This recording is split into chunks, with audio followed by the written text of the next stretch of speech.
All right, let's go. Hey, everybody, this is Jeff Allen. This is episode 2 of the Unnamed Podcast with my co-host, Carollynn Xavier. Carollynn. Hi, good morning. Yes, we get confused sometimes. I call her Caroline. It's fine, John. Don't worry about it. It's all right. This is why we love each other so much. Lee Harden on the board over there, our tech engineer. So if you have any complaints, email Lee Harden at theunnamedpodcast.com. Maybe that's what we'll just call it, the Unnamed Podcast. We are lucky today. I have another friend of mine in town here. I met RJ. When did I meet you, RJ? Well, let me just tell you a little bit about RJ Moeller. He's a writer, producer, again, a Los Angeles transplant, but through Chicago. That was a connection we had. He's a Bears fan, as much as you can. The Bears. As much as you can possibly, without crying, talk about the Bears. But RJ is a writer-producer he came in from Los Angeles to Nashville, and we met when you read my book and reached out to our management and wanted to do a project. We'll talk about that later, but you have, anyway, RJ Moeller, let's just say hello. And hi, guys. Hi. Great to be here. Yeah. We've never met, so I'm excited about this. Yes, I'm excited as well. And Unnamed Podcast is a pretty good... You feel good about it? That's a pretty good name. Yeah. Is that... I like it. That just came, man. That's how on fire I am. You have no idea how this brain is synapsing right now. That's good. I thought that I would have thought that's the actual name of the podcast, the way you sold that. That was good. Yeah. Well, I like it. I'm such a whore, I'll probably take it and keep it then. Just because of one person said, I like that. He's ordering merch right now. Yeah, the Unnamed. So anyway, you have multiple, I can't even tell you how many irons in the fire you got going on. You are a mover and shaker in Nashville. You have made your mark. But one of the things that the first one you got is releasing on Angel Studios, right? Yes. Live Not by Lies. Yes. Tell us what that one is about. Yeah, so we do a lot. I have a producing partner as well that you know, Dave Jacobson. We work on a lot of stuff together. So you say. I've never met Dave. Yeah, exactly. He's lurking in the shadows. This imaginary friend that you have. Well, it's the world of being an independent film producer is a very lonely one if you don't have someone, and if you can't find that person who's simpatico with you, values-wise, project-wise. But then you also want to find someone who can wear different hats than you, right? You don't want to be doing the same thing. So you end up partners. We talk every day, Dave and I, but we're doing such different things that you're like moving in these different circles where at a certain point we're like, we need to hire more people so we can hang out more because he's wearing so many hats, I'm wearing so many hats. But yeah, we started our own production company back in LA, moved our families here a few years ago. And, again, being an independent film producer means you don't have anybody covering your nut each month, right? It's just you.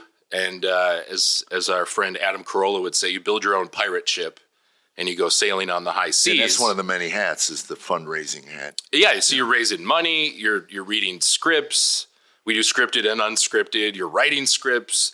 But that's all leading back to your question, which our current project with Angel Studios is called Live Not by Lies, documentary series chronicling people of faith and conscience who survived Russian communism in the 20th century and telling their stories, but also kind of their warnings to the West of what they see in our culture that they are telling us we might want to avert the direction we're heading. So that's a documentary series.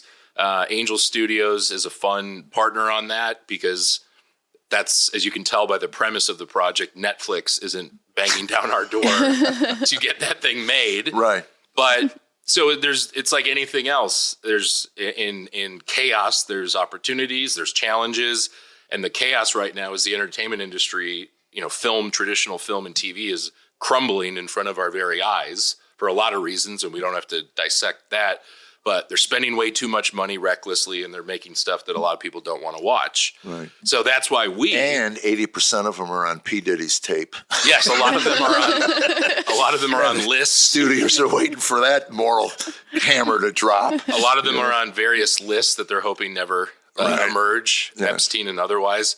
So yeah, we have these projects, Dave and I, and through that, you end up working with a ton of great people.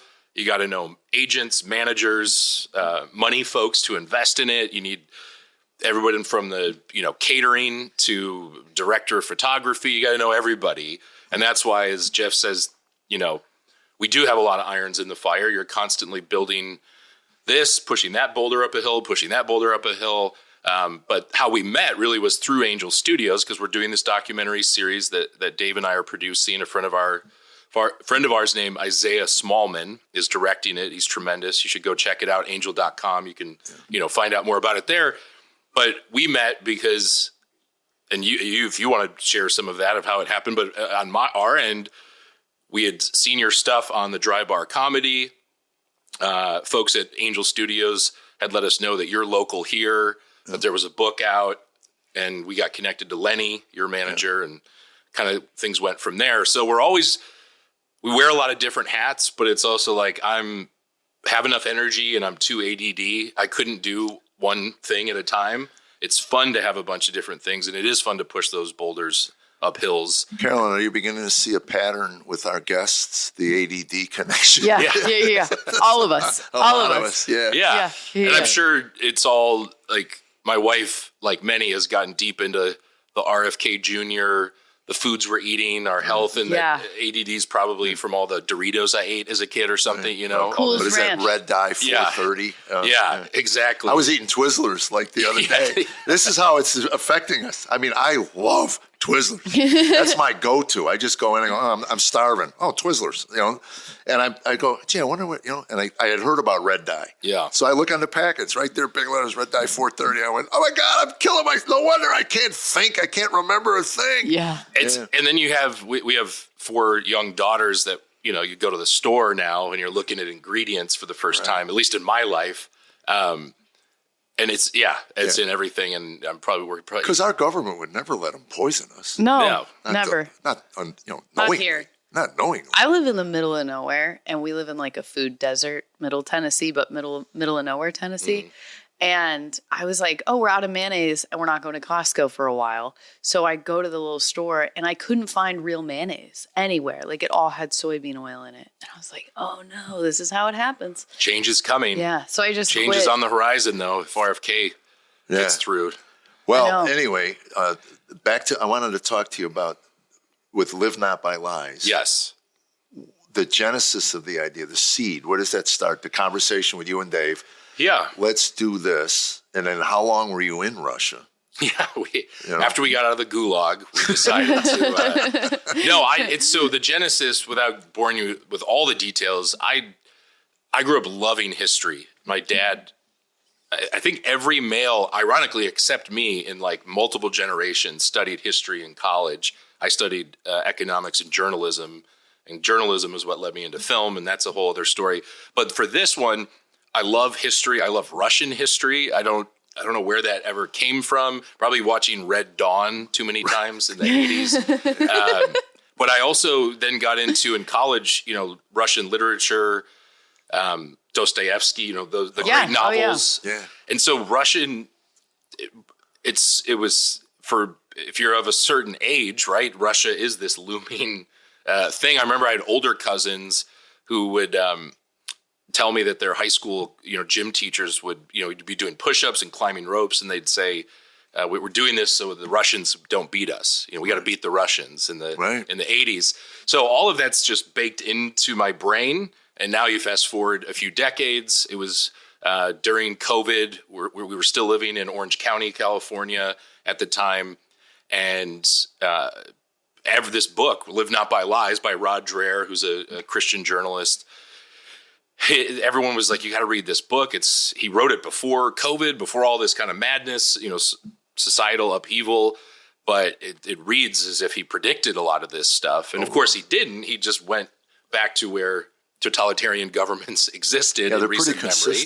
Yeah, it's there's nothing new under the sun. Right. So anyway, we read the book, and one of the things that, again, you have to do as an independent film producer is there's no one, if you have an idea, it's on you. So it's like, we have a litmus test, Dave and I, that used to be just, are you willing to get out of bed for the next 3 to 5 years and work on this thing? Wow. And you kind of have to look at yourself in the mirror and be honest, because I'm the Is it David Goggins? Is that Dave? No, Is your sorry. Dave?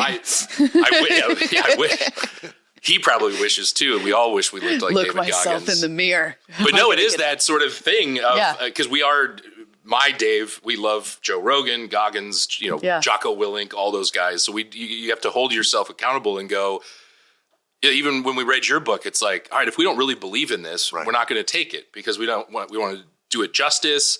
We don't want to, get wishy-washy. So we read Rod's book and it's all about people that lived through totalitarian governments, again, telling their stories. And it's captivating. And we weren't the first to read it. It sold millions of copies and internationally it's been translated into languages. So you read the book and you go, this is a film. We should send crews over to Eastern Europe to meet with people that actually lived through this, that are still alive. Yeah. And then also talk with experts and smart people and professors and journalists and pastors here in America. And then you go, well, who's going to pay for it? And that's the next question.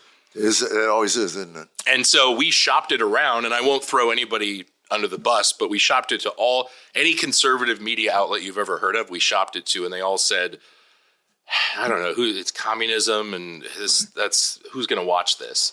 And we're like, most of the people that said it had read and loved the book too. And this is where I won't ramble on too much, but I'm landing the plane on why Angel is really exciting, because then we finally took it to Angel, where you present a video, you do a proof of concept video, you show them the story you're going to tell, they submit it to their audience or the guild, guild they call it. 25,000. Well, it's up to like 350,000 now. Oh, and my then gosh. they whittle it down. I mean, it's crazy. They're growing like gangbusters.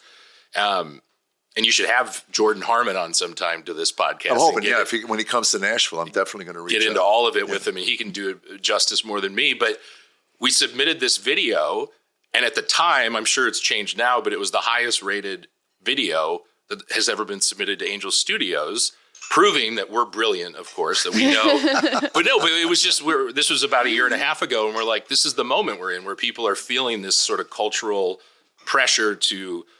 The governments are feeling it's more relevant. bored. Yeah, it was because relevant. We're actually starting to see the rumblings of. I mean, anyone who's paying attention, is seeing this. With the censorship and totally. Yeah. So anyway, we just submitted this video. It did well, and then they help you, and they go through all the process of. They help you crowdfund and raise money and build an audience. And we raised money, and we've been out shooting it the last year, and we've shared with you guys some of the content that's been collected, and it's set to be released March, April-ish in 2025.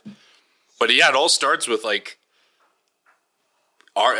that one, we had to ask ourselves, are we willing to go to jail for this project? Was more kind of the question we were asking. And once you do that, you're off to the races. And it's funny when you start going after totalitarianism and shedding light on it, how that could end negatively. Yeah, well, I grew up in a world, right, where you're like, that happens elsewhere. Right. And I would read Russian history, and I grew up in Chicago, a lot of Romanians and Ukrainians and Eastern Europe, Polish. And so you hear the stories. My dad was a pastor and in the city for many years, and so we knew a lot of Romanian expats that we'd be sitting around after church eating, a ham dinner, and they're telling stories about being taken in the middle of the night to jails. I'm like 8 years old, and I was fascinated by it. So again, a lot of this project in particular was very personal for me, because I had grown up in a city where a lot of people had fled these very things. Right. But now I'd never dreamed that those same folks and their relatives back in the old country that we went and talked to were like, yeah, we're seeing this in the UK, in America, we're seeing Canada. Like, this is the stuff that leads to something worse. So we just wanted to get that message out, and hopefully it will resonate here in the next few months as it gets released. Yeah. I really enjoyed the first episode. Thank you. And for me, selfishly, forgive me, but I felt like I was vindicated in some way. Like, I grew up in Los Angeles. That's why I look like Antifa. Like, I got out during COVID because, I didn't have Jesus yet. So pre-Jesus, we have Joe Rogan. And the first... Another good J. Yeah. I live by the 3 J's.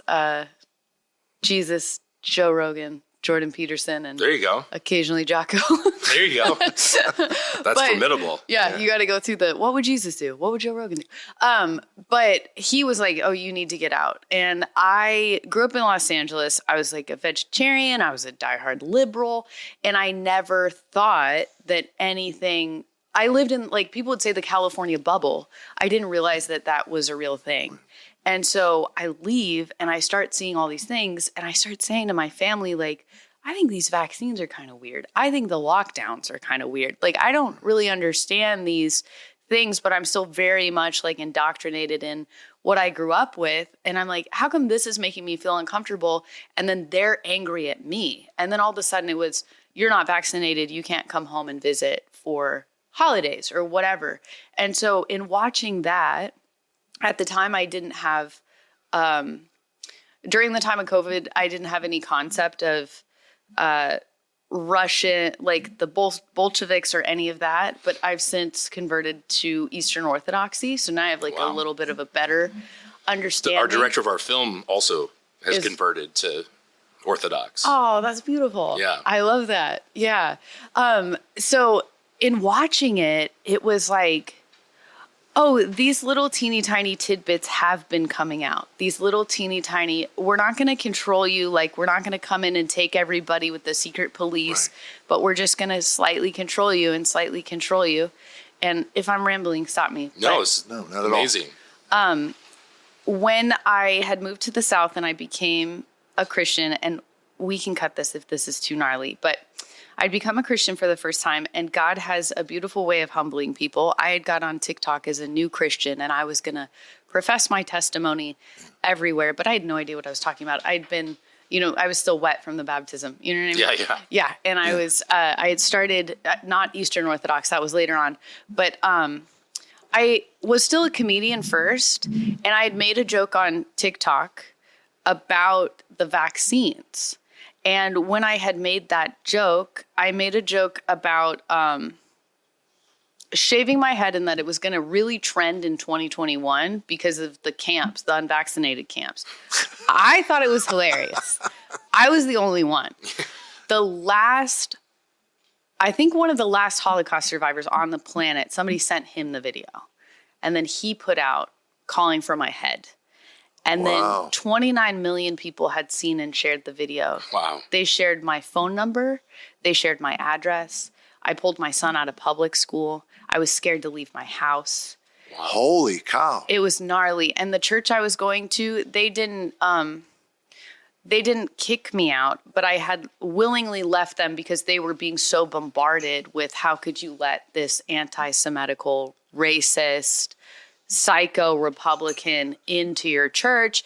And then everywhere I had worked, they had gone, hundreds of thousands of people had left negative reviews on all of these churches' Google sites, like totally trashing their numbers that they hire anti-Semitics and all of these horrendous things. So to be touched by that in a sense, like, this is it's not the secret police. Right.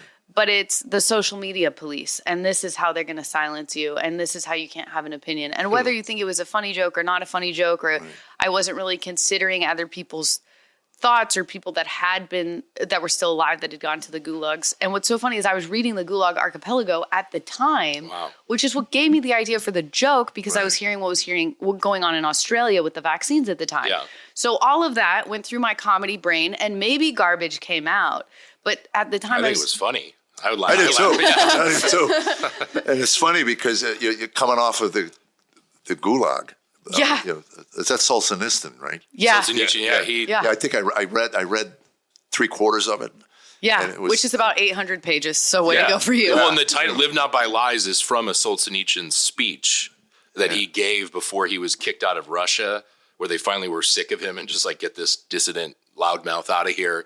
But his sort of parting advice was the only way out of this is Christianity. The only way is that everyone start telling the truth in everything they do, in your starting in your personal life. That's we the Russian people, and now you can say we Americans, we all of us, we're just lying to each other about everything all the time, and that lack of not just sincerity but the truth degrades the soul of a human and of a culture, of a family, of a nation.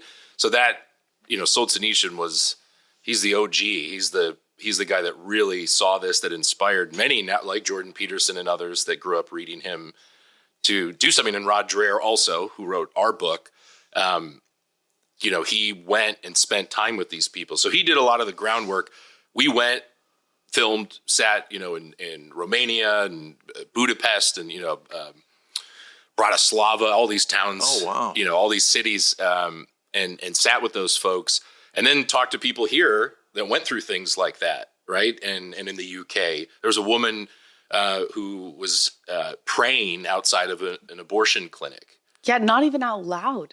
To herself. In her head. And they arrested her. And so you see things like that. And of course, the instinct, even for me, for many years, was over the last, let's say, 4 or 5 years, was to be like, you kind of roll your eyes, even when it's your own side, so to speak. Right. Yeah. It's like, come on, are we being a little alarmist? Like, what are we doing? I'm busy. Like, when's lunch, sort of thing. But then you start hearing these stories in the Canadian trucker stuff. Right. Yeah. Debanking.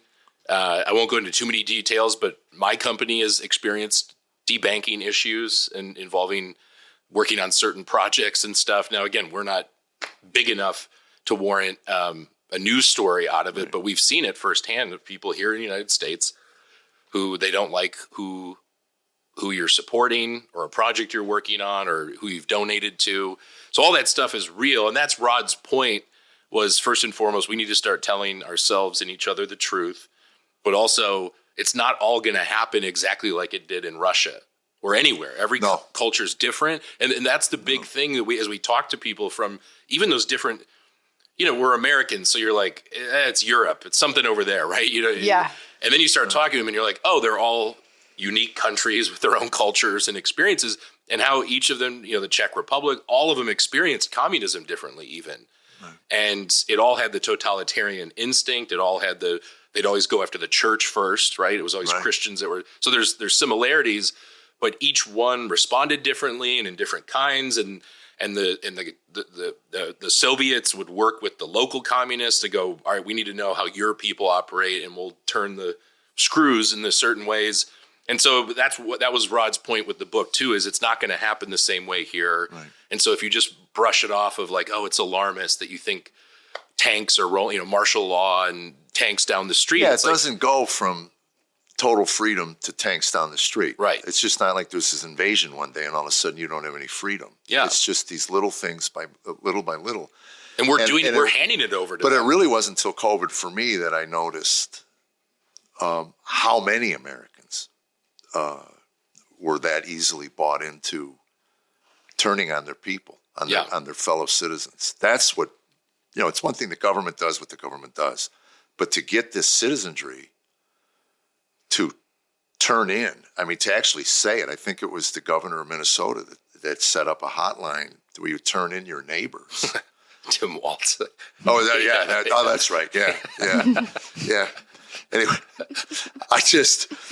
He's just a name you just start laughing when you think of him now. He's such a caricature of it. Well, I told my wife when he got nominated for that, I said he lost me when he sat in his mansion and watched his flagship city burn to the ground and did nothing. Yeah, that's your job as a governor, is to protect your citizenry. Was it his wife who said she smelled the burning rubber? Like the smell of the burning tires. Yeah. So anyway, that's sweet. But the COVID thing was so mind-boggling to me because, look, we're sitting in my house in rural Tennessee.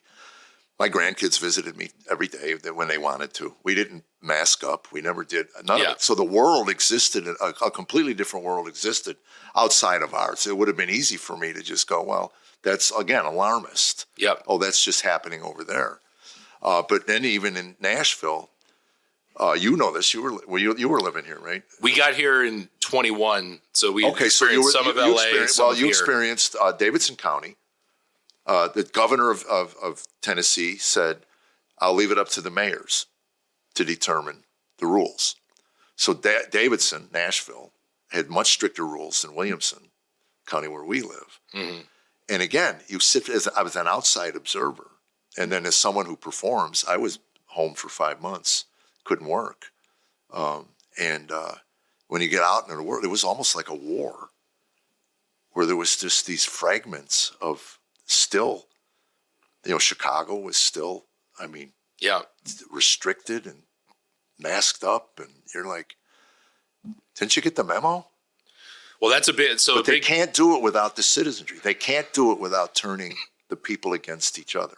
That's the big thing. So Rod's, one of his big messages, and that we try to mine over it's going to be a 4-part, 4-part documentary series.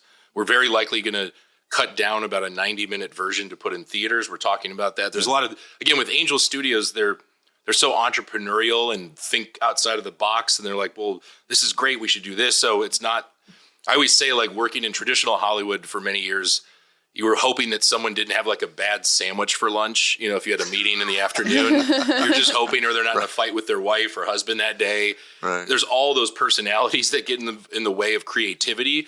Angel has eliminated a lot of that, and not to turn this into an infomercial for them, but it's amazing. You make stuff and the audience responds. This podcast is brought to you by Angel Studios in Tri-Bar. Right, absolutely. And so but Rod's whole thing was, it's all personal. It's all politics is local. It starts in your heart, in the home. And if you've allowed culturally in your area, like cities like Los Angeles, New York, Chicago, where so many people are dependent upon the government and or have bought into an ideology that facilitates that, and that's their power structure. When bad things happen, everyone's going to just, oh my God, tell me what to do. Right. But I would go visit our relatives that live in rural Georgia, that live on a street named after their family. They've been there so long, and they're out like hunting hogs and going fishing. And we're hanging out with them. Right. We'd rather be with them. And for us moving here, we came here for a wedding in the spring of 21. And by Labor Day that year, we lived here because we're just like, we left California and it was like a cloud parted. Right. And you go, oh, there's a whole big country out there. So there's so many things packed into that project, but we want people to think about, how am I living? How am I voting? Also, how am I spending my money? Am I giving all my information over to companies that hate me and that would put me in prison, or give my information to the authorities too? So that's really what Rod's warning against for Americans in particular is, we have to be disciplined. We have to decide, what are the priorities in our life? What are our values? And do we actually believe in things like representative democracy, where we, the people, are the government? And what does that mean? And the responsibilities, not just the rights. We always want our rights, right? But there's responsibilities with it. So we're trying to pack a lot in, and that's why it ended up being 4 hours worth of content. Because as you can tell, there's so many threads to pull on, and we're just scratching the surface, trying to do it justice with this project. Yeah. And I'm sure so many beautiful interviews.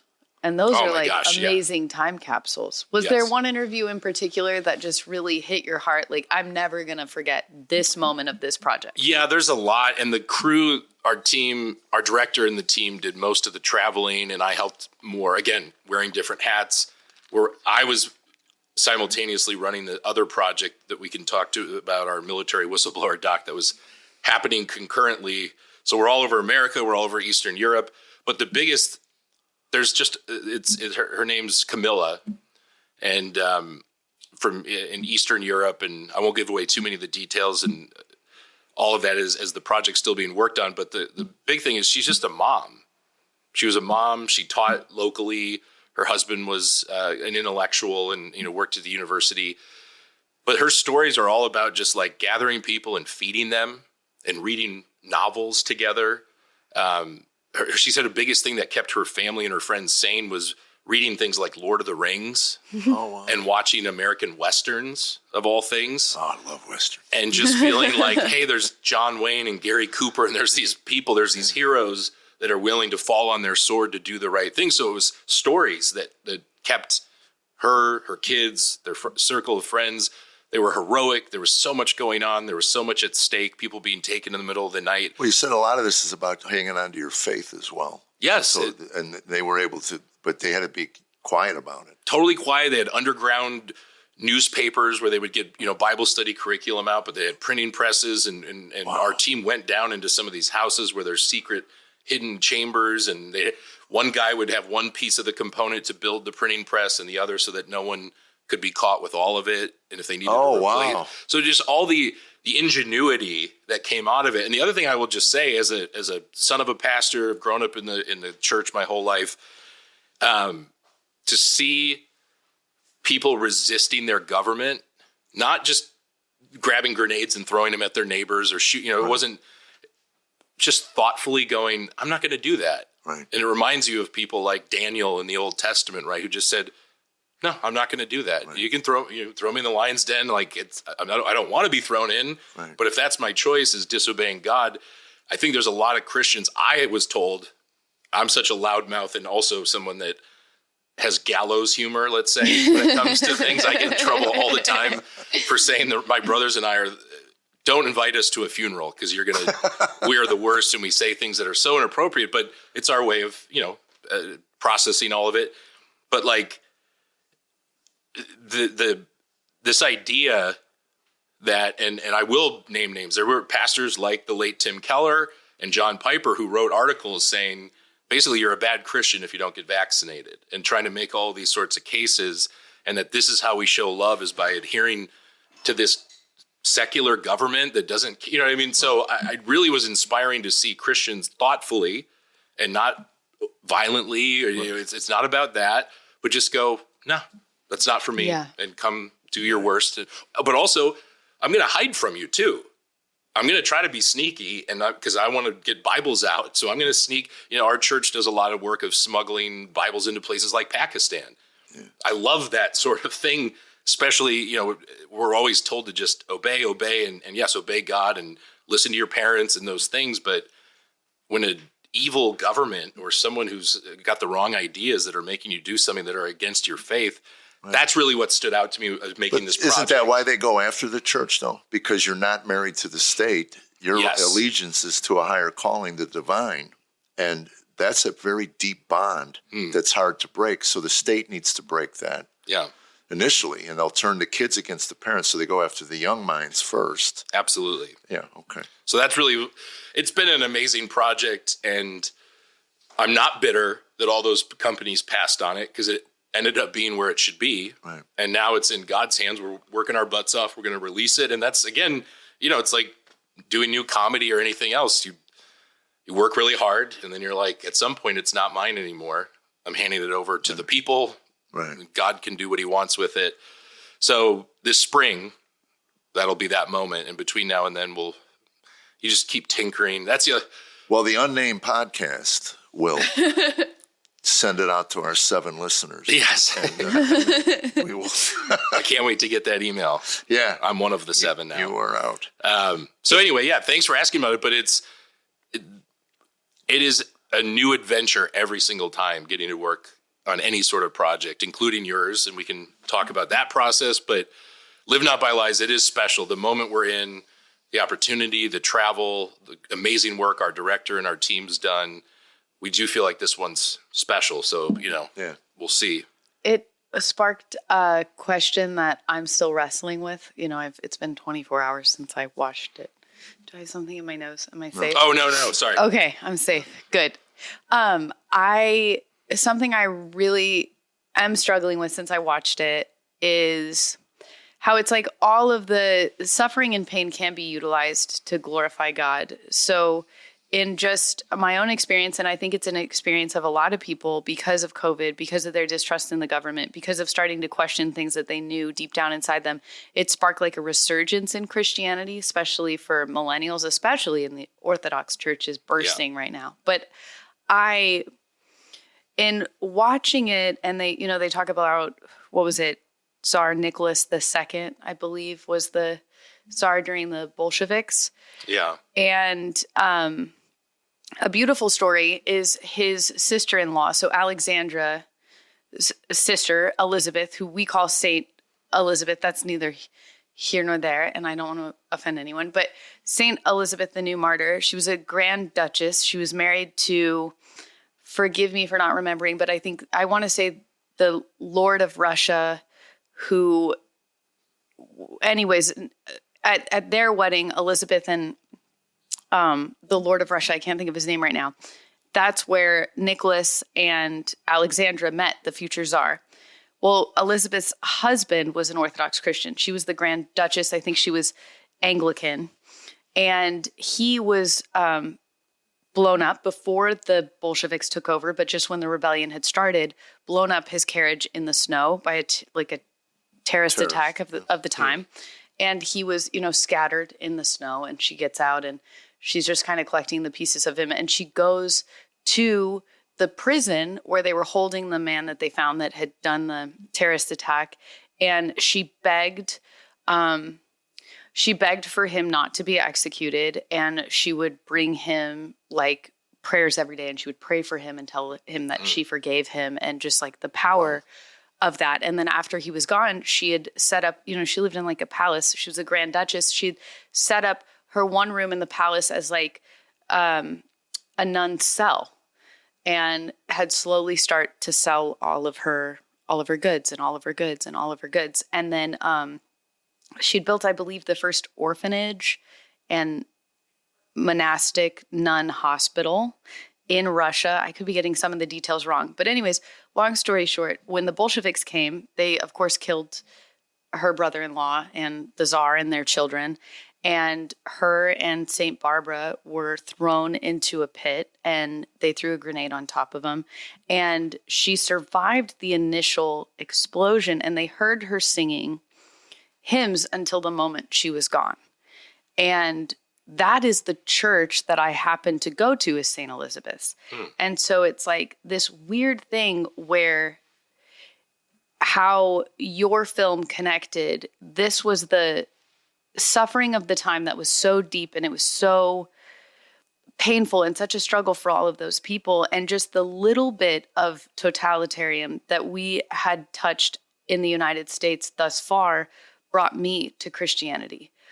Just COVID and being in the South, and then being exposed to what is greater and bigger than the government and the people you thought that loved you. And so during all of those things, and all of the martyrdom and all of the struggles and the strife, and how it really course corrects people back to Christ, and what is important, what I'm really struggling with now is, how do you reconcile that? If everything that happens is God permisses, and the struggle brings people closer to Christ, it's almost like I saw that there was a premise in there that was comfort was the new totalitarianism. Comfort is the new gulag. Yes. Is a theme that we've explored. Yeah, which is brilliant and beautiful, and it's so true. And it's just our director, I can't claim credit. Our director came up with it, but it's very insightful. Yeah, so just kind of this struggle of like, is it supposed to be comfortable? Or is the comfort what's killing us and we need to be pushed? Is the struggle I'm having personally. Not saying that the world should fall, but I'm just saying It's like, all of a sudden I had something I needed to cling to. Like, this is important. I would die for this. The people that came before me were willing to die for this. And it's a struggle I'm having. Well, it's interesting. The thought that just popped into my head was the C.S. Lewis quote, "Suffering was God's megaphone." That in that midst of that pain, you'll hear his voice if you seek it. And that's where the comfort comes in, that the pain doesn't go away. But for me, my faith became real in the midst of the pain, where I realized there was calm. There really was. In prayer. There was calm, and it's real. So what you're talking about, live not by lies. Somebody online attacked my faith one day, and I said, look, I'm not going to get into an argument online, but I believe what I believe because I believe it to be true. I cling to those words as if they are true. And for whatever reason, in the midst of the pain of my life, which I've had a lot, there is a comfort there. Doesn't cede it. It doesn't mean it isn't there. I'm not denying it. That's neurotic. But amidst that storm, because when Tammy was going through treatment for breast cancer, somebody kind of threw out, I don't know how you can believe in a God that would allow cancer. And Tammy's response was, I couldn't have got through this without that. So again, it's not my universe. I always think of the little man shaking his fist at the heavens, telling God how he should run things. And I believe that we have pain. So somebody said suffering to the non-believer, suffering is central, joy is peripheral. To the believer, joy is central, suffering peripheral. So as long as the center of your life is vertically Him, never changes, it's always there, that voice, then whatever else you have to endure while you're here is endurable. Not pleasant, but it's endurable. And the lie that Wall Street tells us is that that's wrong. You shouldn't have any pain. Yeah. Pharmaceuticals tell you you shouldn't have any whatevers. I mean, but it's an adult will tell you it's just part of life. I mean, it is. You don't have to like it. Yeah. And I mean, you think about it, for me, that question, of course, is deep and profound of problem of evil and good things happen to bad people and vice versa and all of that. And it's when you're going through any of those examples, it's of course the hardest to see, but it's also ends up being the most clarifying to your comment about Tammy's situation and others in our family that have gone through similar things. But you just say, I'm a very simple person, and I just think, like, I just came from physical therapy. Right. They're working on my hamstring, my hip flexor. It was so painful. I'm so glad there was not a recording of what was going on there. I'm like shrieking, and the guy working on me has been doing it for over 20 years, and he said, this is the second worst hamstring and hip flexor I've ever seen, the only person worse. And he started to describe someone like David Goggins. He's like, I had this one guy who ran 100-mile marathons, and I was like, and then me. So like the one guy got it from abusing his body. And I don't know if the camera shows it, but RJ doesn't look like he runs marathons. Yeah, I'm not a David. Yeah, I do not look like David Goggins or any of his friends. But my point is, I feel great right now. When I walked out of that office, everything loosened up. My hip, I could start walking. I had to go through that pain. It didn't make sense in the moment. I was ready to leave the room even at point. It was very painful. It was some of the most pain I've ever felt because of choices I've made do not stretch. So you start factoring in all the things like any of these other situations. There's all these mitigating circumstances, all these things around it. But at the end of it, I felt better. And I'm like, that's totally worth it. And Americans right now, especially many people in my life, are obsessed with health and fitness and good for them. So they go and they abuse their bodies at the gym and they push and they intermittent fasting, all these things for a better good. So I for my whole life, I've always just, because I'm an athlete, grew up playing football and lacrosse and stuff. It always made sense to me that through pain, suffering, good things can come. And nothing, you always, to keep the sports analogy, we always hated the kid whose dad was the coach and he got picked on the traveling baseball team. He didn't have to, he wasn't that good. His dad was the coach. He didn't earn it, So pain, suffering, sacrifice, these are things that, again, I'm not trying to be flippant about very serious situations, but if you extrapolate them out, everyone I know that's been through a difficult situation says that's a Christian, and many that even aren't, are like, that changed my life for the better. And I have that perspective that I wouldn't have had. So that, the stories we've heard from people, and you don't have to just watch our film. And I would recommend people read Solzhenitsyn, and go and study what those people have been through in these communist countries. And sadly, it's not just Eastern Europe and Russia. It's totalitarian regimes have been in all places and at all times. Somebody said 0.3% of the world's population lives in freedom today. 0.3, really? I'm not sure if that's true. I heard it. And again, it's one of those internet things where you go, but I mean, I wanted to get a shirt made that said 0.3. Yeah, I am the 0.3. I am living in freedom. Yeah. So it's weird to say it's been fun to work on a project like that, but it actually has, because you learn a lot, and it certainly, you just go, wow, even with what we just went through with COVID and stuff, and people had horrible experiences, it is helpful to go and kind of sit with how awful it can get. And well, I heard Don Jr. said that Ivanka, his mother, Trump's first wife, made them every summer go back to Czechoslovakia and live under communism for 6 weeks.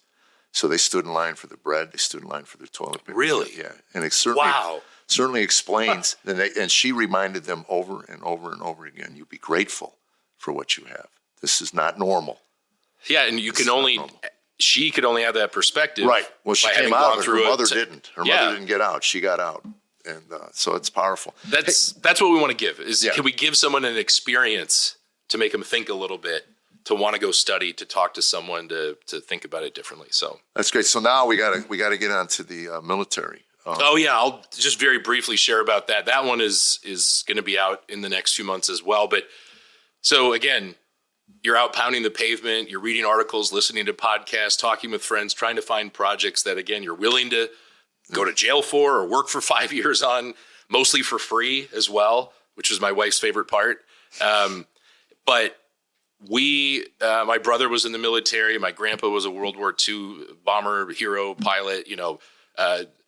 We looked up on Ancestry.com. A Moeller has served in the military every generation since the Civil War. So it's in our blood to love the troops, support them, send people from our family to serve. And so having not served myself and feeling like a wimp for that my whole life, anything I can do to help is always in the forefront of my mind, whether it's my brother and his friends and things that they're doing. And we came across this story of Lieutenant Colonel Matt Lohmeyer. He was a Space Force commander, was the first employee of Space Force, helped start it from the ground up, highly ranked, just an incredible guy who had gone to the Air Force Academy, all these different things. But when all the DEI, post-George Floyd, all the DEI, CRT, all this activism started showing up on bases all around the country and world, and he was at Buckley Air Force Base in Colorado at the time, he voiced his displeasure with all this activism that was happening because of the top guy running the base was on the left and would bring in speakers. And so Matt spoke out against it, but did it in the right way of filing complaints with the right. He's a rule follower. He's like G.I. Joe, Mr. All-American, doing the right thing for the right reasons. And no one ever investigated any of his things, which they should have done legally. If someone he was a lieutenant colonel, they're supposed to investigate. If you write these reports, no one did. And instead they kicked him out, took away his pension.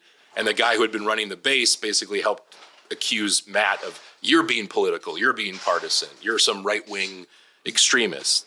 So he has all this thing happen to him and he walks away from that and says, again, kind of like, these moments like Daniel in the old, I'm not going to be a part of this. Yeah. I've served this. I want to do these things. He was effectively being groomed to run the Air Force, Space Force. He was that high up, multiple master's degrees, speaks fluent Mandarin. You're like, this is the guy we want protecting our country. And we heard this story and we were just like, that's not right? Like something needs to be done. Our buddy Matt was at the point where he's like, he had gone through it. He had been on the news and stuff and people had covered his story, but he was ready to just kind of be like, I'm done with all this. I'm going to go be a teacher and, chop wood out in the forest or something. I'm done with all this. And I read his book and we called him through mutual friends. We got a hold of him and I said, you can go live out in the woods after we make this movie. So tell your story. We went on this journey the past year and it's been unbelievable to get a look at the people who have served, to capture more stories of those that have suffered in the last few years, some of them for COVID shot mandate reasons, right. And then others who just didn't feel comfortable judging others that they were serving in the military with based on the color of their skin, which I thought was the whole point of the post-racial society we were all aiming at. So we got to hang out with a bunch of folks, again, interview experts, journalists, military vets. We did a deep dive into Matt's family and his personal story, what made him want to serve, what makes people that do what he does tick. And we've made this film, and the remarkable thing is along the way, about 2 months ago, Matt was invited to come to North Carolina when President Trump was holding a rally with military vets, was brought up on stage and was allowed to talk to the president in front of everybody and tell a very brief summary of what happened to him and said, if you do win, Mr. President, we can't just fire a couple of generals here and there. This is a systemic problem. This stuff has gone into every area. And of course, as we know, not just the military, it's everywhere, right. Corporate America, academia. But Matt just said, you can't, I'm making this film. I'm trying to get this story out. We have to approach this with the idea that it needs to be uprooted everywhere and in all places. And Trump's like, great, you're going to do it. I want you to do it. If I win, you're going to do that. So now all conversations are happening. Our film is about to come out. It's been a miraculous journey of this guy who was ready to walk away from all this stuff and now is potentially going to be serving a role in the administration to help undo DEI. So that one's called Against All Enemies. And that one is just a feature film, 90 minutes long. We plan on putting that in theaters and then also talking with folks like Angel and others for partnership, Daily Wire, those sorts of folks. Yeah. But it's really a story of what are you willing to sacrifice for what you believe? And here's a guy that didn't just talk about it, but did it. And again, haven't served. This is just our little way of being like, thank you to this man. And then God's done other cool things with it along the way. Yeah, you look at a guy like that who has all that credential, obviously could have chose any path in life, would have succeeded. And for him, it was to choose to serve. And it is a service. My son was in the military, and it's a special bond they have. It really is. And to think of somebody who would take falsely claim to be a member of that community and take that honor that comes with that. It's something I'll never understand. When my son,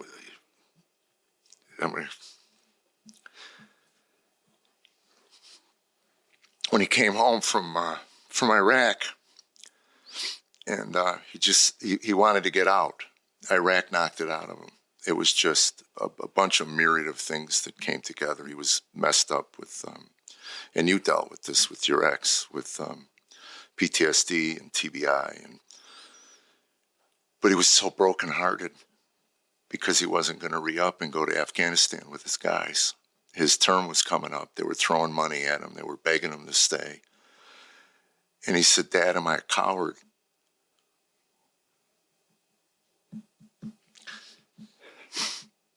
You've done more than 99% of us. It is a service. It is 99% goes unnoticed. It just is a thing that we've taken for granted. It was nice that they gave him their props, during Desert Storm, and they thank you for your service and stuff. But the real work is in the VA. And it's up to us to take care of these guys and gals for the rest of their lives, for the service they gave us. And that film, when you told me about that, with the appointment of Hegseth and all this, I hope they blow the lid off of the bureaucracy. And again, it's a reallocation of funds. We have the money. We just stop sending it to Ukraine. Stop sending it overseas. And to me, that's what art should do. It should entertain as well as educate. Yeah. And hopefully with the just having the president, the current, the Trump behind it will get tens of millions of eyeballs on that thing that never would have if you just released it on your own and set it out. So as those of us who believe in divine intervention, just the fact that all those things kind of lined up, all the personalities and the holy cow. Yeah. And that one I'm really looking forward to seeing where that will go, is because it's a personal thing to me. My son's done a lot of work to get his mental health back. A lot of them don't make it. Yeah. A lot of them don't make it. And it's wrong on so many levels that we ignore these people. And it's even Matt himself, not to spoil the film, but Matt had a sister who had a medical condition where by the end of her all too short life, I think she passed away around the age of 30 or so. Matt's in his 40s, so this 10, 15 years ago, whatever medical condition she had, she lost her voice at the end. And so Matt really felt when all this was happening, that's what he heard God saying was, be the voice for the voiceless. You have the opportunity now. Yes, they've kicked you out of this thing you loved, that you were the best. He was the best we had to offer. But he saw, okay, there's another role to play, and I can say I'm permission to speak freely now. I'm not in. I didn't want to not be in, but I'm not in. Right. So, okay, then I'm going to say some things. And he did. Again, he did for a little bit, and then was like, all right, I've said a few things. I've gotten it off my chest. Tucker and some other guys had helped, put a spotlight on him for a minute, but no one had really done the deep dive into this. And it's like it's a version of what you're kind of talking about, of thank you for your service. Conservative media can do that, where someone does something heroic and we kind of, all right, do your lap and go on Hannity and go on a few of the podcasts, and then let's never hear from this person again. And again, our buddy Matt was like fine with that. It's like, okay, I said what I needed to say, and I'm on my. But Dave and I, we read his book, we met him, and those are the things you don't know, because there's plenty of meetings we take where we think something's going to be special, and it is, but in different ways. And this one has been remarkable, where the more we've worked on it, the more like crazy things have happened. And so again, I can't give away too much of some of the stuff that's going on, and there may be announcements in the coming weeks, or maybe not, depending on what God has planned. But it is miraculous to watch a documentary that we were making about a guy who got kicked out of the military have such an impact on our lives, and hundreds of people that have been that we've sat and talked with, and families, and now potentially the entire country, the entire Air Force, the entire military operation could be impacted by Matt and his friends that are getting this opportunity to serve at a higher level. And that's the exciting moment we're in too, is not to get off, but I say this, like, I have such respect for my elders, for my parents, for the boomers, right? But it's also, we respect you. We do. There's a moment. We destroyed everything. Well, I respect the good ones. The good ones, yeah. But there is this problem in our culture right now of not handing the reins off. And now some of it is maybe it's not deserved, right? There's a fear. Well, to me, it's almost like the looting at the end of the war. I mean, it's like everybody sees the writing on the wall. I'm grabbing what I can get, Yeah. That's what's scary to me. It's like there's nobody thinking a generation ahead. Well, so Trump, however your listeners feel about him, with a lot of these picks, it's an exciting moment to see. Like, there's a lot of younger faces, very competent. So that's something also in film. This happens all the time, where yes, you get some hotshot young, the guy who made Whiplash 10 years ago. He was Damien Chazelle. He made it La La Land and a few other films. Yeah, great film, young. Yeah. So you get those young upstarts, but so much of the entertainment industry is really controlled still by an older generation, and it's kind of the same people all the time. Years ago, when I was going in to do interviews for the pilot, the first line of people you got to get through were 25-year-olds. And I was 41 years old, and we're pitching a family sitcom, whatever. And we would leave the office and we'd go, how do you get that gig? Yeah. Yeah. That made it because when I was 25, if I was in charge of television, it would be all sophomoric jokes and half-naked women. Yeah. Or fully naked if I could. Yeah. So I got it. All of a sudden, television was explained to me, because you don't get to the older people until the younger people go, oh, okay, yeah, we'll put you in. And they were bored, put off, arrogant. I mean, it really was. All I could do to not stand up and go, you snotty little twit. You have no idea how good you have it. Well, especially LA, but the industry out there, it's so superficial, as we all know, and it's all driven by looks and status and all these things. So again, the Angels of the world, the sort of new frontier of media, of directly distributing things to your fans and going right to the people.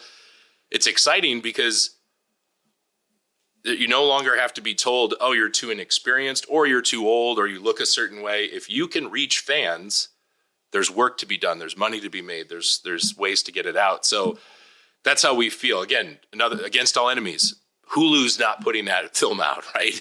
Where we're going after DEI and CRT and all the corruption during the sort of Biden years.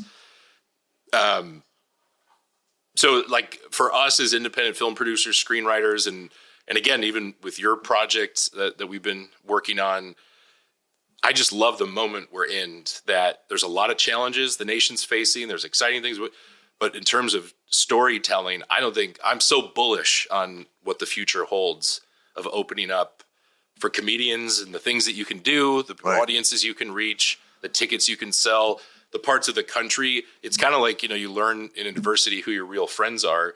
You've probably also learned the better parts of the country to go to, and this place is never going to shut down. But you think of the whole David Goliath thing. Thinking of it popped into my head. Anthony Oliver, the guy that sang that anthem, basically, and he went from literally obscurity to turning down $100 million deal from a label. Yeah, because he was talented and he connected with an audience. Absolutely, and the people. As someone who tried to for years to get into the system. And I couldn't connect in New York. I couldn't connect in LA. I couldn't, for whatever reason, I didn't have what they want. And those gatekeepers, and there were 5 or 6 of them. That's basically it if you're a comic. Yeah. To be into this world now where, like you said, you produce something, and if you can get it to your fans, and then they get it out, the whole distribution process has changed. And that's what I want to bring up our project real quick. Based on the book. Yeah. So we read your book. It's funny. Every time I think of this project, I think of how many times, for some reason, my spell check always turns memoir into memoirs. And Lenny will write back and go, "You meant memoir." He's so good at catching those. Lenny is the ultimate proofreader. Yeah. My wife's the same way, where I'm like, "Can you just read this email? Because I'm sure there's 8 things wrong with it." But no, we read your book. And again, we do a lot of documentaries, and none of the there's not a lot of laughs in the 2 projects that we just mentioned, right? It's pretty serious subject matter. But the reason I moved to LA was I wanted to be Larry David. I wanted to create a great sitcom. Now, not necessarily Larry David from Curb Your Enthusiasm, although I can be as cranky as he can sometimes. But no, just the idea of that dude was not. He was doing stand-up and stuff, and then his buddy Jerry Seinfeld was like, "You want to make a show?" And they came up with an idea, and they made the great American sitcom. And so I went to LA in large part to be like, I want to get in those rooms, or I just want to be a writer in one of those rooms. How much fun would that be to order Chinese food and come up with a funny premise? So all that was very alluring. At least you gave it a lot of thought. Yeah. It was mostly about the lunch that motivated me. I want Chinese food and to make people laugh, see? Yes, that was about it. But no, I went out there and we had some success, and I got an agent and a manager for script writing and sold a few projects. And I'll tell this story very briefly, but it leads into why I wanted to work on yours so much. But I'm a big football fan and college football fan. And there's a guy named Paul Feinbaum, who's ESPN's kind of, I always jokingly call him like the Ryan Seacrest of college football. He's the guy that they go to for interviews and commentary. He looks like an econ professor from the 1970s or something. He doesn't look cool or hip, but he's so witty and snarky and very Larry David-esque. And I married into a Georgia Bulldog family. So I grew up in Chicago, right? Big Ten. We'll pray for you. Yeah, Big Ten country. And I started hanging out with my now in-laws, and everyone's, into SEC football. So I got educated quickly on how much everyone cares about that. I also talk about a religion. Yeah. I remember the first Thanksgiving I went to with my in-laws and people in the South, and my dad called me and said, "How'd it go?" And I was like, I kind of understand how the Civil War started. Just how different it is. Even this was 10 years ago, right? So I say all that because I was intoxicated with that world of SEC football. Well, lo and behold, I'm out in LA and I meet Paul Feinbaum at an event, and I go, "Your life story is fascinating. Jewish liberal guy whose grandma was a communist organizer in New York 100 years ago, and now you all of a sudden want to be this world-changing journalist, and you end up in sports talk radio in Birmingham and building this empire." And you're like, that whole thing is fascinating. So that's a story. So longer story short, we sold a TV show to ABC based on Paul's life back in 2020 into 2021. And it's all going great. And I'm like, my dream's happening. Yeah. Chinese food is waiting for me. I'm going to be in a writer's room soon. And It'll be there in 15 minutes. And in about a week away from them saying we're moving forward on the pilot, they called and they're like, "There's too many white people working on this show," and it's done. There's just we need more diversity, blah blah blah. And Paul's white. We got Jason Biggs, the actor, was going to play young Paul. We were going to take his story, kind of like yours, jump back in time and kind of pick up the story. Anyway, at that moment, I was just like, I remember getting off the phone with my agent at the time and just saying to my wife, like, all right, we're out of here. We were living in Southern California, chasing that dream. They have Chinese food elsewhere. There's Chinese food elsewhere. We can make you get stuff. egg roll somewhere else. Right. And this was 2021, so things like Angel were starting and Daily Wire had, I'm like, we'll figure something else out. So my business partner and his wife, me and mine, our kids, we all pack up and move here. So fast forward a couple of summers and we're working on these documentary projects, but I'm literally praying and thinking about like, when's that comedy or something fun in that realm? When are we going to sink our teeth into it? And then that leads us to eventually meeting Lenny and you guys and reading the book and just being like, this could be a great American story. And not this, the project we're developing is not straight sitcom. It's a little bit more like The Wonder Years or Parenthood. Like a dramedy. Yeah. So we read the book. We all start working together. We write a script. We do a bunch of drafts. And now we're in a position of pulling some funds together because, again, in this sort of Wild West environment that we're in, our plan is let's make this ourselves. Let's own that pilot episode. Let's show, not tell, that this story's worth telling. Jeff's going to play a version of his own dad in the story. And we're out, meeting with actors to play young Jeff and Tammy and other characters that are built in and do a inspired by version of what they went through. I was disappointed that Anna Nicole Smith passed away. I thought that would make a great Tammy. That was first on our list. Yeah, she was at the top. She was at the top. But no, we're talking. Boomers know who I'm talking about. I'm trying to think. That's where my brain is. It's like, I'm glad we're shooting this in the 90s. You can because my brain is in the 90s. If they change the voice, if you couldn't hear the voice, you could tell the age of the man talking based on who their like pinup example is, right? Because it's like Pamela Anderson or whatever. Right. Like, oh, that guy's was a kid in the 90s. Right, you could tell right away. Yeah. But no, it's so much fun because we're getting to my producing partner, Dave, he moved to LA to be in scripted content, and he worked on the Spider-Man movies and big things like that. So we've spent a number of years in the trenches doing what we hope is important work on docs, but this has been like an absolute pleasure. So much fun to work with Jeff and Lenny and our friend Cubby, who will be directing the pilot. So we've got a team assembled. We're trying to find actors. We're trying to put the money together and make that. And then you can go shop that around and go, scripts, everyone's got an opinion on scripts, but when you actually have something that you've filmed, it's so much more powerful. And it shows executives and other folks that could pour gasoline on that fire and make it into a full series, like in Angel Studios and others, that you're serious about it and that you're people that go and get stuff done instead of just talking about it. So that's sort of our ethos as a company is like, let's go do it and not just talk about it. And so, yeah, we've been working on that and it's a blast and hopefully it's funny and meaningful and all the things we're trying to make it. The bits I've heard about it, it sounds amazing. I think it's going to be really great. Well, and I love that it's set in the 90s because I'm constantly like, we're around the same age. On Instagram, I get hooked into those like 90s nostalgia stuff. Like I so badly want the 90s. Like you said, Anna Nicole Smith. I remember my dumb dad, single dad, I had daughter complaining that she's fat all the time. And he's like, well, I saw this Anna Nicole's selling this trim spot. You can take all that. And so I was just like popping trim spot 10. Just like, I'm going to get a bod, guys. Yeah. Dad of the Year award. Yeah, no, it is funny too, raising daughters. I have 4 of them. They're Do you think young. you guys can talk for 10 more minutes without me? I have a radio interview Oh, yeah. Oh, yeah. that I have to do for Birmingham. Just gonna pause it? Well, he can pause or they can keep talking. Just don't put the camera on me.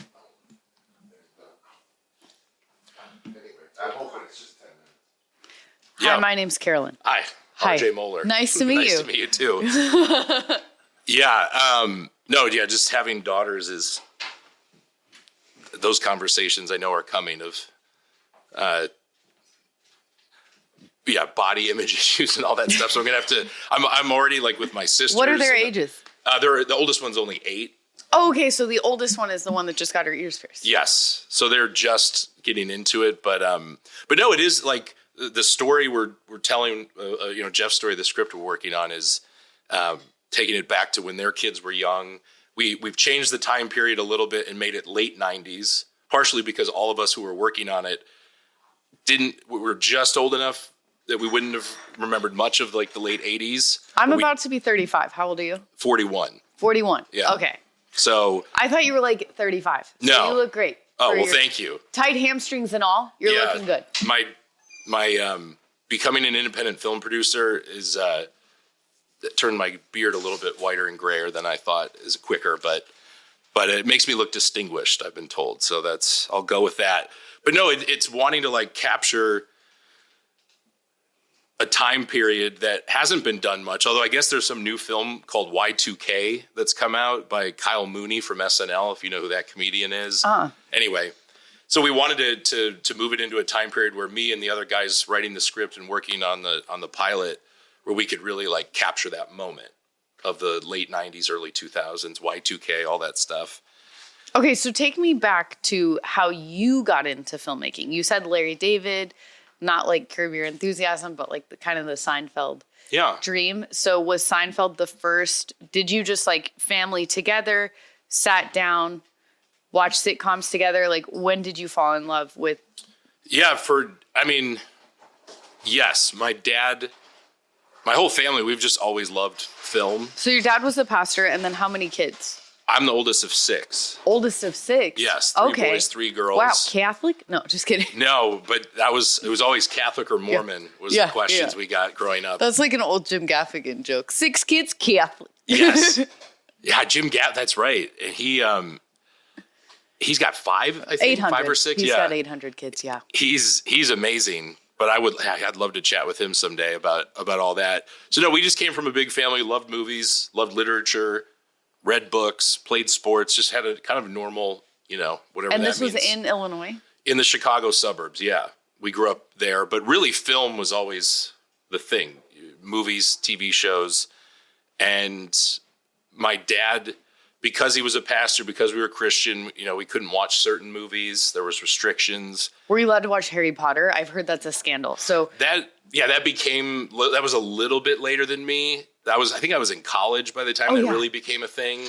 But yes, definitely in sort of Christian evangelical world. That was husband grew up in the South, Southern Baptist, deep Southern Baptist. I grew up California atheist. So he would tell me like in college, he had a part-time job as like a youth like minister at a camp. Yeah. And they would sneak Harry Potter. Yes. Like we were talking about like sneaking Bibles into Pakistan, and he's like, I don't know. This is a sorcerer's stone. So it's so funny you say that. I used to put my Pearl Jam CDs in my DC Talk covers. So my gosh, he lives here. Would think that we were listening to other music. That was my move. But no, movies, TV, all that stuff always meant a great deal to us. I played sports and all of that, but really I never enjoyed anything as much as a good movie, and a good novel, but really it was movies for us. So I had friends that went into the film business, right? Went to school for it, went to film school and all that. And I'd go visit them in LA and go, I don't know, my friends are dumb. Like they're figuring it out. Like it started to take the magic out of it, but in a good way. Where you're like, if they can do it, I can do it. Yeah, you're like, it's just people. There's just people. And of course there's like David Fincher and Spielberg and like just brilliant. What's the French guy? Denis Villeneuve? Whatever. I don't know. I suck at current events. Go on. He's the guy who made like Dune, the new Dune movies. Oh, okay. My husband just had me watch those. My point is brilliant, right? Like I could never do any of that stuff. You couldn't put a handful of people in the desert and just have weird music that's like, ha, ha, ha. I think might you could be able do to that. do that part. I think you could do that. But all the special effects and cinematography, maybe not. But no, it made it accessible. So I got into journalism out of college, and I was working more with writers and journalists, but also trying to help friends get documentaries made and raising money and putting things together. So what was the first passion project? Like, what was I heard that journalism changed this, so I want to do journalism, or I heard this documentary changed this. Like, what was the first, my heart is completely in this project? Probably for me, it was a family friend of mine it was two family friends. One's a history professor, and his buddy, Maurice, is a New York Times bestselling, Pulitzer Prize winning journalist from the Chicago Tribune. They co-wrote this book called Hitler in the Crosshairs. That's about an American officer and a German officer who worked together at the end of the war to save the city of Munich from destruction. There was this whole like dissident ring in and around Munich of guys that weren't Nazis and were trying to communicate with the Americans, like, come help us take this city down and end the war quicker. And so these family friends wrote this book, and in like 2013 or so, right after I'd moved to LA, I read that because it was a family friend and I love history. And I was, oh, cool. And I read it and I was just, you started to see the movie, right? And I always kind of thought that way, but that was the first one where I was like, I want to get the rights to this. I want to hire a writer or write it myself or collaborate. And like, this could be a really cool, kind of spy thriller, World War II style. So that was it. Hitler in the Crosshairs is the book. We now have a script we're out pitching called Munich Rising. So we've kind of changed the title and took away, the book's big and it's sweeping, and we're just kind of focused on a few days when they did this. So that passionate that 11 years later, you're still like, I'm going to get this. Yeah. Oh, yeah. So all these other things have happened and projects, but that's one that I just keep chipping away at, because you're like, that's the kind of film my dad and I and my brothers and I watched growing up that made me love all this to begin with. So it is that sort of... That like hero's journey. Yes. Kind of. Yeah. Yeah, so those things interested me. But really it was, the Larry David thing, I'm not kidding. I was just like, I've always been pretty funny. I love comedy. I had friends, again, that were starting to be stand-ups and stuff, and I was like, I'm definitely funnier than that person. And I don't even want to be a stand-up. I want the Chinese food. I want to go sit in a room. I just want the and Chinese. Just write and hang Somebody, out. Philip, get this guy Chinese food. I would love some General Tso's if anyone's making a run. I'm sorry. It's pronounced General Tso's. Oh, okay. Yeah, that's right. I need some General Tso's. Bless your heart and all that. Yeah. Yeah, we... So anyway, I like to get to do any of this, as hard as it is to be an independent producer, because a lot of my friends went and worked, interned at a big company or worked for a big producer and then got their opportunities. But my pathway was much more, again, as I've already shared, having some successes, selling some scripts, being involved with stuff, and then realizing I don't want to work for any of these people. I don't want to work with most of these people. If any of these people really knew my values and how I vote and where I go to church, all these sorts of things that I wasn't like hiding, but you're at pitch meetings and stuff. I'm not talking to them about gulags and stuff. Oh, you're not? I'm not usually. That's not your icebreaker? No. Oh, I usually use that. But I was like, to heck with all that, and we'll go, again, build our own pirate ship. A big influence on me was Adam Carolla, the comedian. He was one of the first people that kind of hired me and brought me in when I was in LA. He was trying to start doing documentary films, needed help raising funds and bringing people together. And so I've been listening to Adam since like 1996, Loveline. He used to host this show. Wasn't he like the first podcaster too? Like he really was. It was Adam, Joe Rogan, and like Tom Green or someone? Tom Green. And there was one other, Bill Simmons from ESPN, or formerly of ESPN. Oh, and the guy from... What was that show that people would go to all the time? Like, it was like the big radio show. Howard Stern? Not Howard Stern. Two dudes. Opie and Anthony. Yes. Yes. Anthony was one of them, right? Yes. One of the first podcasters? Yep. Sorry. Yeah, because he got canceled, I think, or something. Wasn't he forced into... I swear I've heard on Joe Rogan, he like did like karaoke in his basement was like... Yeah. No, he literally... Well, Tom Green was like in his living room. Yeah. Just set it up. So I was fascinated by all those people, funny people that were creative, and were interested, like Adam Carolla in particular. You listen to Loveline, his podcast, his radio shows, very funny, but also is interested in the world around him. And now Adam's produced, I don't know, at least 7 or 8 documentaries, maybe more. And we did one with him called No Safe Spaces which is about free speech on college campuses that we did about 5 or 6 years ago. So yeah, just being in his orbit and others out there in LA and going to comedy shows and the UCB theater, just being around that and knowing a lot of funny folks. The manager I ended up working with represented a lot of comedy clients, and so we would collaborate on things. So yeah, if you had told me 5-6 years ago that I'd be like, talking about gulags and living in the South. Yeah, living in the South, working, with Angel Studios run by 4 Mormon brothers in Provo, like all these things you would have. Can I ask you a question? This is inside baseball. And Sure. if we have to cut it, we can cut it. Sure. Is there a possibility with Angel Studios that like season 6, The Chosen, Joseph Smith's going to show up on scene? Is that like the plot twist we've all been waiting for? That I'll call them and ask them if it's coming. But no, like, is this the plan? That it's funny, and without, of course, wanting to offend any of my Mormon friends, they know this.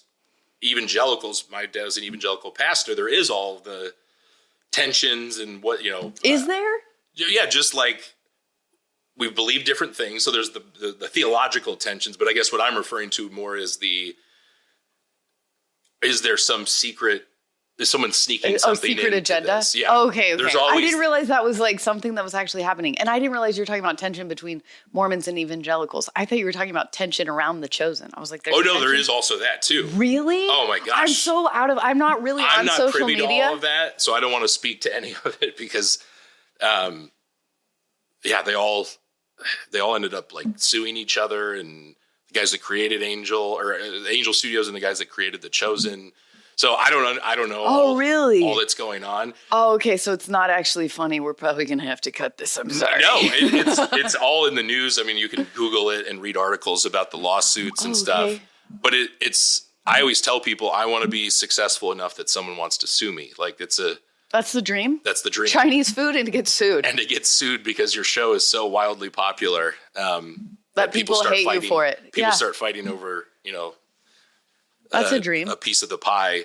But no, there is, we don't have to go down that rabbit hole. That's too wild, yeah. I've learned. You'll make a documentary on it in 10 years. We will be hired to do the, Behind the Music, the VH1 ones. Do you remember? That was so good. Yeah, we'll do that for the Chosen Angel Studios feud. Yeah. But no, they're all lovely people. The Chosen's awesome. As a pastor's son, I was forced to watch so many crappy Christian things growing up. And so The Chosen is one of those things where you're like, thank God they made something good here. And especially about, Jesus' life. And the Angel guys are awesome. So yeah, I wish them all well. And we want to work with both sides. Yeah, so I get that. Okay, I'm going to ask you more questions. No, I'm going to pick your brain. Stand-up. You said that you loved stand-up. Mm-hmm. At what age did you discover stand-up, and what is the bit that like you heard first that still makes you laugh today? Like you're like, oh, this is what comedy is. Because I feel like we all have that thing where it's like we hit a maturity level in our sense of humor where we're like, oh, that's the thing. Yeah, it's funny. For sure, growing up, I don't know if you're allowed to talk about him anymore, but Bill Cosby's stand-up specials, like You're still allowed to talk about him. Okay, thank you. I'll cover my drink, but go on. My dad, everybody loved Bill Cosby, right? Growing up in the 80s and 90s, and so we would we had I forget the names of them. I'm sure they're classic that everyone else can repeat by heart, but we had those on cassette tape. And when we'd go on road trips, we would listen to Bill Cosby, Bob Newhart, my dad loved. Oh, yeah. So going back all the way to those guys, for me, Jim Gaffigan, for sure. What was his first one? Beyond the Pale or something like that. His Hot Pockets bit. Yeah. For me, his first one was his Comedy Central Presents. Or maybe that was it. It was that late 90s, early 2000s when he really hit. Yeah, and he had Korn behind him on the set. Yeah. That was the best. So yeah, Jim Gaffigan's stuff was big. I remember in college discovering people like George Carlin and Richard Pryor, right? Yeah. That was your rebellious phase? Well, everybody had older friends. Maybe we all didn't, but I feel like most of us did. There was always some older cousin or friend on the street down the block who would turn you on to music, right? Or be like this band. So I had a few of those guys in my life that loved comedy, loved film. I remember one guy gave me a bootleg copy of Wes Anderson's Bottle Rocket. If you've ever seen that. I don't even know what that is. It's an amazing film. Everybody in the room knows what it is, but I don't. We're allowed to talk about the people in the room, I was told. Yes. You guys have everyone seen Bottle Rocket? Bottle Rocket was good. I didn't watch it, but it was such a phenomenon when it came out. Yeah, and it was mostly bootleg copies. People would hand them around. So I had those guys in my life that were a little bit older that would say, you should check out George Carlin. You should check out Richard Pryor. Seinfeld was huge, of course. Like that, what was it? I'm Telling You for the Last Time. Yeah. I think it was when he like retired all of his jokes famously.